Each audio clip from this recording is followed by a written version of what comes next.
Hi friends, সবাই কেমন আছেন? আশা করি ভালো আছেন। আজকে চলে আসলাম ছোট্ট একটা ব্লগ ভিডিও নিয়ে। তো আজকে এই যে গতকাল গরুর পা রান্না করেছিলাম, তার একটু ছিল। তো ভাবলাম এইটা দিয়ে একটু চিতই পিঠে বানাবো, সেটা দিয়েই খাওয়া হবে।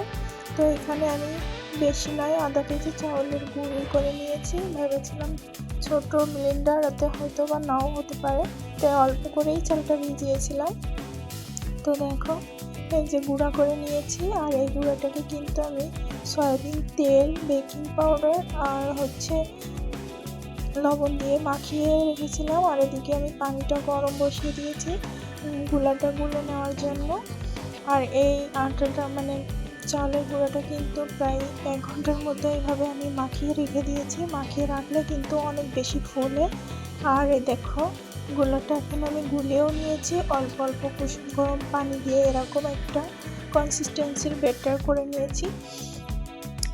তো এখন এদিকে আবার কড়াই বসিয়ে দিয়েছি। আজকের চিতই পিঠাটা কিন্তু আমি কড়াই বানাবো, তার জন্য তবে কড়াইটা কিন্তু ভালোভাবে হিট করে নিতে হবে, না হলে কিন্তু পিঠাগুলো ফুলবেও না, আবার ভালো হবেও না।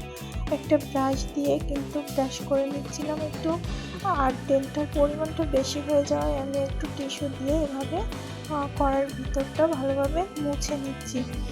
দেখো, আর এই দেখো ধোয়া উঠছে, কিন্তু এরকম পর্যায়ে কড়াইটা হিট করে নিলেই কিন্তু পিঠাটা অনেক বেশি সুন্দর হবে।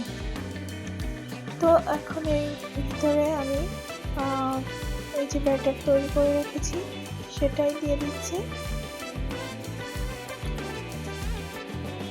এই যে দেখো, চটজলদি কিন্তু বাড়িতে সবাই এরকম পিঠা বানিয়ে খায় আর কি, শীতের সময়। তো দেখো, এই যে পিঠাটা কি দারুণ ফুলেছে। অবশ্যই এর আগে আমি কয়েকটা বানিয়েছি, প্রথম দুটা হয়নি, পর থেকে এই যে মাশাআল্লাহ সুন্দর হচ্ছে। কয়েকটা পিঠা আমি বানিয়ে নিয়েছি, তো তোমাদের একটা দুইটা দেখাচ্ছি যে কেমন হচ্ছে পিঠাগুলো। দেখো কি দারুণ ফুলেছে, একেবারে ফুলের ট্যাপা ট্যাপা হয়েছে। তো প্রত্যেকটা পিঠাই কিন্তু এরকম ট্যাপা ট্যাপা হয়েছে বন্ধুরা, তোমরা তো দেখেই বুঝতে পারছো। শুধু এই একটাই হয়নি, প্রথম পিঠাটা, বাকি 3টা হয়েছে। যেহেতু আধা কেজি চাউল, বেশি পিঠা হবে না, তো যে কয়টা হয় দুজনে ভালোভাবেই হয়ে যাবে। আমরা তো লোক 2জনই আছি।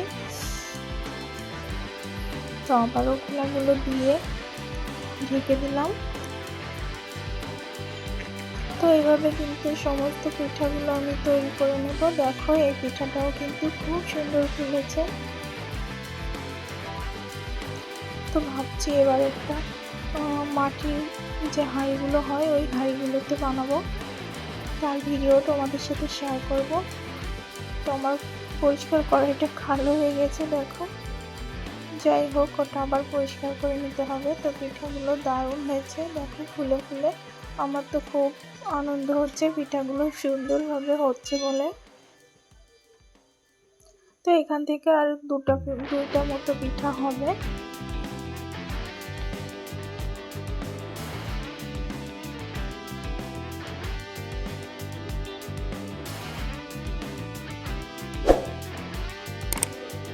আবারও ঢেকে দিচ্ছি।